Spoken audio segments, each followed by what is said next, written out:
Hi there, I'm Eddie Arguelles of InfluenceRe Real Estate here in South Florida, and today we're going to talk about the number one skill your agent needs to have in 2023.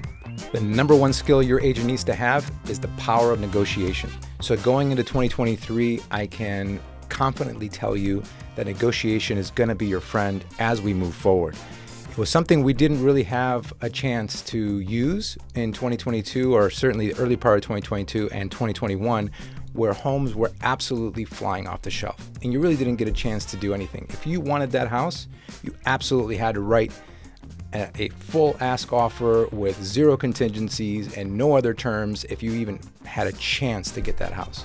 So the first thing you want to consider is absolutely probably the most obvious is price. Again, we didn't get a chance to really negotiate price. When I was representing clients, I could not advise them to almost every time could not advise them to go any less than the asking price. If a home came on the market for, let's just say, $1.2 million, after doing some research, of course, on their behalf to make sure that the house wasn't completely out of place in terms of the price, I would recommend that they would pay that asking price or potentially even a little bit higher after, again, going over the data of other homes that were similar in the area. Now, price is actually something we can negotiate. Although it's always been something you can negotiate, now we're in a market where you actually can. That's the obvious one where you can now take your time, and that's probably another little tidbit that I can share with you. That's basically a bonus number 4. Now you have the luxury of time to actually go over it and decide whether that's the right price and if you want to adjust that in any way. Now, the way we do that is when you're working with a competent real estate agent, as we look at recent sales, or also referred to as comparables or relevant properties. So when you hear those terms, it means that we're actually analyzing the recent sales in the area that are similar to the home you're looking to buy to determine whether that's a good price that we're going to offer, or if we should be offering a little bit more or a little bit less. There are times when you offer a little bit more, even in markets that are starting to slow down, only because it's a home that does not have, you don't have a lot of options around, meaning that one is very particular. It's not a cookie cutter type home where it's in a community where there are other homes similar to it. So sometimes you do need to be a little bit more aggressive. But the luxury of time now gives us the opportunity to really look at the data and decide what is the best offer strategy for you. Number 2 is repairs and concessions. So repairs and concessions, again, was something that was always part of negotiation, not just price, but repairs and concessions were also part of negotiation when it came to making your offer.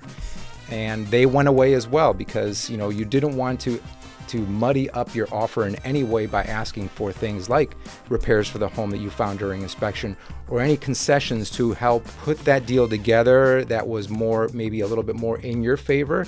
You really had to lean a little heavier on giving the seller what they were asking for in all the different ways.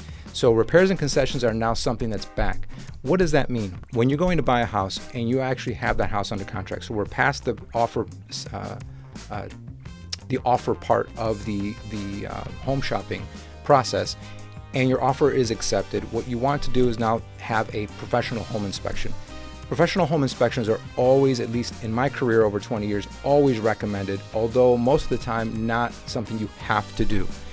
Some people omit spending that $300, $400, $500, $800 inspection cost, which I never really agree with because it's considering that you're buying a home. That fee is relatively nominal for getting a professional to go into the house, check all of the systems, plumbing, roofing, electrical, you name it, the condition of the house, and deliver to you as the buyer a very nice report where you can then take your time. And again, we're back to having the luxury of time to review a report and decide whether there's things that I call deal breakers. So when you go into that home and you read their inspection report and you go over it and you see that there's things there that really should be addressed, whether it's the buyer absorbing those costs and those expenses or asking the seller to do that, this is where we get back to the opportunity to ask the seller to make those repairs or give us a monetary concession. But now you have the inspection report, which is black and white, which shows what the deficiencies are in that home, and you can specifically say, these are the items, Mr. or Mrs. Seller, that I would like to have addressed on this home. It's item 7, 13, and 24 on the inspection report. We'd like those to be repaired by a licensed contractor, and we'd like receipts prior to closing. That's the way you handle those inspection requests. You never want to ask for repair requests or concessions, which is similar to the repair requests, and that you're asking for a monetary concession because maybe you want to make that repair, or it's something that, you know what, it has to do with the kitchen and you're going to demolish the kitchen anyway and spend $40,000 to remodel the kitchen or whatever the number is. We're just going to absorb that anyway. So that's something you may take back. But it may be, if you're working with an astute agent, you may say, don't mention that, just ask for it anyway because it needs to be repaired, and you might potentially get a monetary credit for that you maybe didn't necessarily need, but it's nice to have. So another point I want to share with you with regard to negotiation are terms, dates, and contingencies. So those are 3 items as well that are now able to be negotiated. So terms, let's talk about terms. When we were in that craziness of the market over the past couple of years, where you had to make an offer quickly and you had to make it as shiny as possible, and that's the way I always describe it to my clients. We have to make this as shiny, as palatable, as interesting, as exciting, and as easy for the seller to accept, so that our offer would get accepted over the 17 other offers that just came in over the last 10 minutes. Well, thankfully we're not in that anymore, right? So now we have, again, the luxury of time, and this is also where we're able to add in some terms that maybe before would not be agreeable, but now are. And what do I mean by terms? Well, the biggest one is cash versus financing. During that time, if you were making an offer, even though it was a strong offer monetarily, so you were offering the asking price or many times higher, oftentimes it was higher, but your terms were financing, meaning you weren't writing a check to buy that house cash. Now, of course, not everyone has the fortune to be able to write a check to buy a house outright without any financing. So there was a lot of people that were losing out on those purchases and those opportunities to buy a house, and more so in price points where they were looking to buy their very first home. But now those terms are back. So now you can offer financing because, again, there isn't 17 offers coming in on that house in the first 10 minutes. And so now you have a moment to breathe and present something that may contain the financing terms in there. Another point is contingencies. So for the longest time too, you would be able to, it was absolutely normal, right? Someone's going to go buy a house and you probably have a house to sell first. So a contingency that was very, very common was written into your offer is that I have to close on my house first, Mr. Smith, Mr. and Mrs. Smith, before I can buy your house, right? Very common, very normal, nothing strange or weird about that.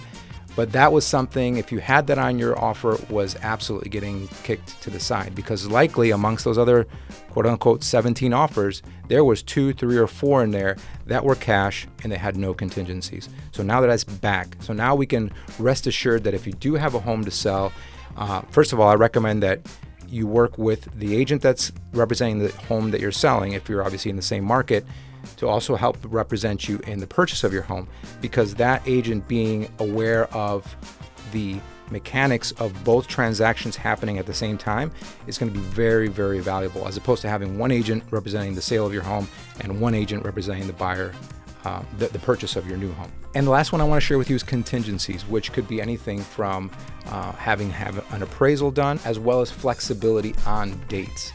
So the biggest one probably is, as it relates to your home purchase and has financing contingency involved, is that the appraisal is always going to be part of that financing contingency. So what does that mean? Well, when you're going to get financing, you're going to get a mortgage, the bank is always going to require an appraisal done on the home. So again, this was something that you were asking for as the buyer back in the fast and furious market, which would sometimes disqualify you from getting your offer accepted or even reviewed. But now those things are back in the buyer's favor, and they're able to make offers with those contingencies in mind. So as well as flexibility of dates. So if you've got some flexibility that you need to add into your offer, you definitely want to be able to have that written in, but now you actually have the opportunity for that to be reviewed. So now you know you've got power back in your hand. We've got the ability to make an offer on price, repairs and concessions, and things like terms, dates, and concessions. My name is Eddie Arguelles of InfluenceRe Real Estate. If you have any questions about this or any other information regarding our market here in South Florida, don't hesitate to reach out.